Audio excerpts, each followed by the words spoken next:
Hello guys, magandang hapon. Ako si Scooter Ball at may good news ako ngayon kasi merong magbibigay at ipapatikim ang kanilang produkto. At hindi lang isa kundi 5 different flavors ng kanilang smoothies. Walang iba kundi ang Max Mango Ibaan Branch. Ngayon pupunta ako sa store nila para pick upin yung mga smoothies, and tara, samahan nyo akong pasyalan at silipin ng Max Mango Ibaan Branch.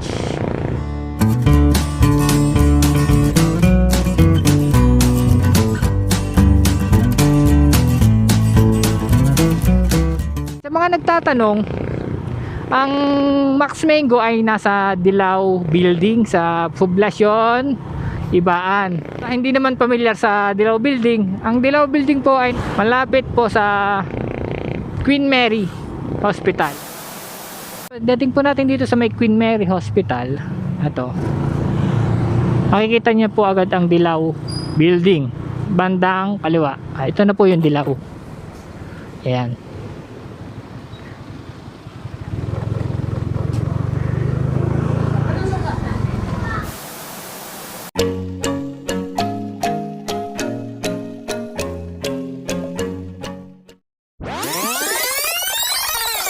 Pag-ibig ko ako'y binibini, ikaw ang pinipili sa simula't huli ng aking pag-ibig. Ikaw ang binibini na ninanais ko, binibining mari.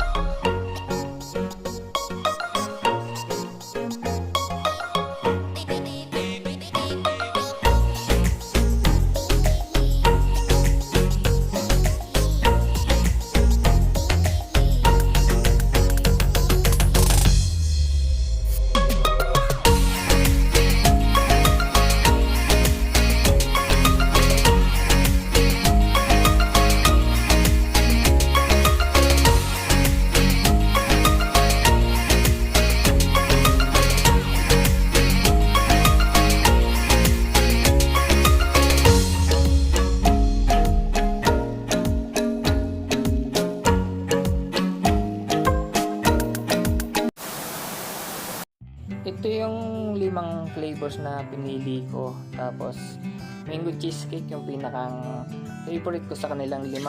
At ito yung ating titikman. Ang pinakang nagustuhan ko dito sa Max Mango ay hindi siya sobrang tamis. Sakto lang yung lasa niya na tipong hahanap-hanapin natin at babalik-balikan. Tapos yung ingredients pa niya ay tunay na mangga at fresh. So ayun, nakuha na po natin ang ating smoothies from Max Mango Ibaan, Batangas. Maraming salamat po sa inyong binigay at natikman ko na po agad yung isa. Nalantakan ko na agad. Ang Max Mango, hindi siya sobrang tamis. Kumbaga, tama lang. Hindi ka mauumay habang iniinom mo. Tapos yung yelo niya, hindi buo-buo at smooth talaga ang pagkaka-blend. So, shout out nga pala kay Joanne at saka kay Mark, staff ng Max Mango Ibaan. Shout out sa inyo dalawa. Salamat sa pag-entertain. At siyempre sa may-ari ng Max Mango po, kay Ma'am Aiko at kay Sir Darwin. Salamat po. Thank you, Max Mango.